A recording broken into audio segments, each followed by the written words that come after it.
Magandang araw po, welcome po sa aking channel, Nov9 TV. Patalasasan po, meron po ba kayong mga properties na napapabayaan or non-performing assets? Plan nyo ibenta, pero wala kayong oras pagbenta nito. Kung ito'y pagkakatiwala nyo po sa amin, tawag lang po kayo sa aking numero, usap po tayo, gawan ko po ng video for free.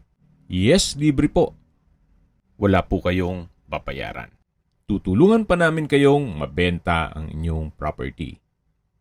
Kami na po bala sa marketing, sa boosting, pati po sa paid advertisements, even sa tripping.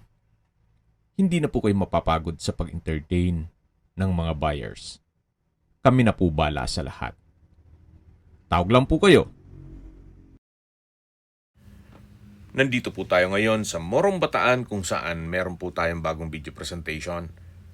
Isang private resort beach house. Nasa loob po ito ng isang subdivision na meron pong clubhouse. Yan po yung swimming pool at meron pong mga kabana. May access na rin po ito sa dagat. Ito po'y income generating. Pinasok po nila ito sa Airbnb. Kaya kung hanap nyo po ay isang staycation business para umi-income ang inyong property habang hindi nyo pa naman kailangan, you might consider this property. Yan po yung dagat, napakalinis po ng tubig at pinong-pino po ang buhangin. Puntahan po natin yung bahay. May lot area po ito na 200 square meters. Meron pong dalawang street access. Ito po yung main road. At yung likod naman ay yung area na sa loob ng subdivision. Guarded din po yan. May floor area po ito na 250 square meters more or less. 2-story, 3 bedrooms. May 3 toilet and bath. May outdoor kitchen, meron pong 2-car garage, swimming pool, generator, at lifetime ang free beach access. Yan po yung main door at ito naman po yung caretaker room, maid's room, driver's room, or staff room. Meron na rin pong concrete fence. At dito po sa ground floor ay ginawa muna nilang kwarto. Pero po ito yung living area. Pag maraming guest kasi, para marami silang ma-accommodate, kaya nilagyan po nila ng bed frame with mattress, may split type aircon, at may customized glass window with blinds. At dito naman po yung dalawang kwarto. Ito po yung unang kwarto. High ceiling, may mezzanine, meron pong bed frame with mattress, meron pong sofa bed, may painting, dan sa dulo po ay may sliding glass window with blinds. Ito naman po yung mezzanine na tinutukoy ko. Akyat po tayo, check natin. Dito po sa taas ay meron din pong maliit na sliding glass window at dito naman po yung split type aircon. Ang target po nila dito ay ma-accommodate kahit gaano karami ang guest. Bababa na po tayo. Ito po yung unang kwarto. Tuhayin niyo po ulit bago tayo lumabas. At dito naman po, paglabas natin ay yung kabilang kwarto. Pero bago tayo pumasok dyan, check natin itong toilet and bath. May hand wash basin, vanity mirror, wall-mounted towel rack, water closet with bidet, shower enclosure, hot shower set, at overhead shower. From floor to ceiling po ang tile bathroom wall at meron pong bathroom window na may blinds. Paglabas po natin, yan po yung living area na ginawa mo ng kwarto at dito naman po yung pangalawang kwarto. May bed frame with mattress, split type aircon, customized glass window with curtain, may double deck at sofa bed. Yan po yung dalawang kwarto. At ito naman po yung access door na papunta naman ito dito sa balkonahe. At matatanong naman natin yung pangalawang gate na may street access sa loob ng subdivision. Dito naman po yung outdoor kitchen na naka-polycarbonate roofing, may kitchen countertop, gas range, at dito po yung tinutukoy ko na sa loob ng subdivision. May ilang mga private resort at rest house na rin po dito. At balik po ulit tayo dito. Yan po yung outdoor kitchen. May kitchen countertop at kitchen cabinet. Yan po yung setback papunta sa harapan ng bahay. At ito naman po yung hagdan. Akyat po tayo. Ito po yung naka-concrete at tiled staircase. Meron din pong tubular, handrail at railing. Dito po sa taas ay yung swimming pool na may overlooking view ng dagat.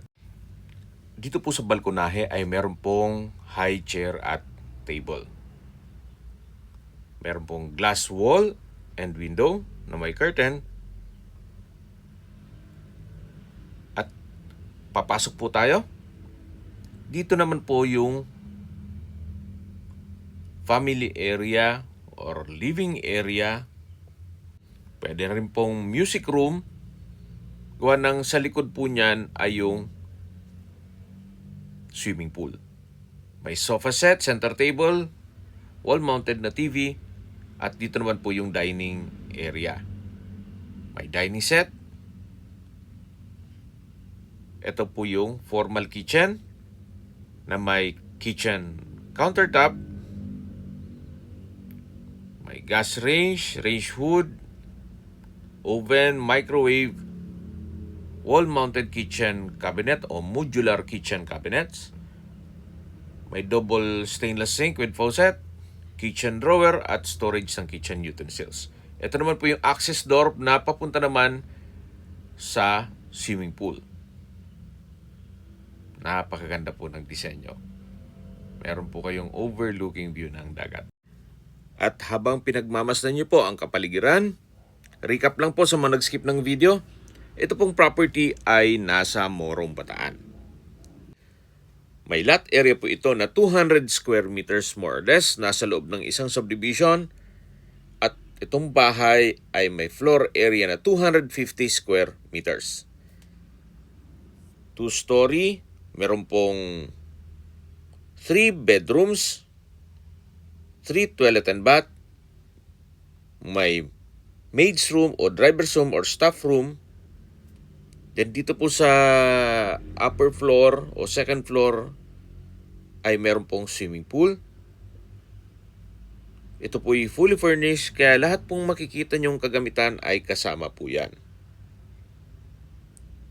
Meron din pong banyo dito. Nakompleto din po ang bathroom fixtures. May hot shower set, overhead shower, shower enclosure, water closet with bidet, at may hand wash basin. May generator na rin po in case ng power shortage. At tungkol naman sa dokumento nito, ito po'y titulado.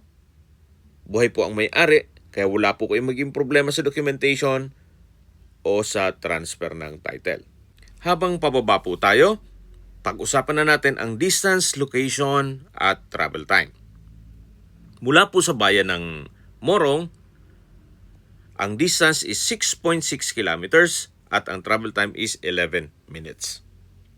Kumpleto na po doon gaya ng public market, groceries, convenience store, remittance center, at iba pang business establishments. Meron din pong Morong Rural Health Unit.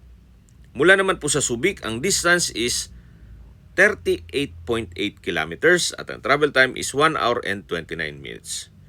Kompleto na po doon gaya ng malls, hotels, restaurants, banks, schools, church at hospital.